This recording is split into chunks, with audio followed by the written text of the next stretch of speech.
hating gabi na. At napilitan ako pumunta dito kasi mag-aayos kami ng music video ni Direk. May mga kailangan lang na adjustment. So what's up sa mga taga Marikina? Mga Marikina ladies, gusto ko lang mag-what's up sa inyo. Magkakasama na naman kami. Ano oras na ngayon? Hating gabi. Ganda mo. 30. Parado sila doon. Ito yung trip ko lang ngayon, oh. Yan yung gawa ng... Ano saan tawag dito?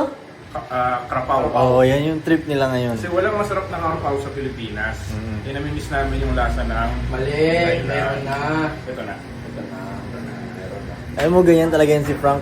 Kung anong maisip niya, gagawin niya talaga kahit hindi niya na linya, parang gano'n. Basta naisip niya, gawin to.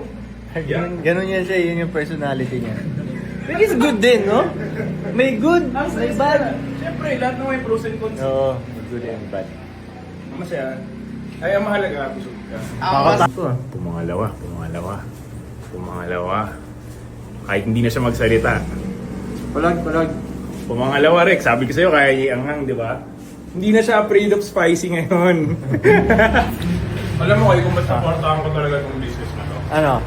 Kasi gusto ko sa MNLA, pag may party tayo doon, may pagkain na sa labas. Hindi Yes. tayo magutom. Oo, kasi nung last time drinks lang, di ba? Oo nga, no?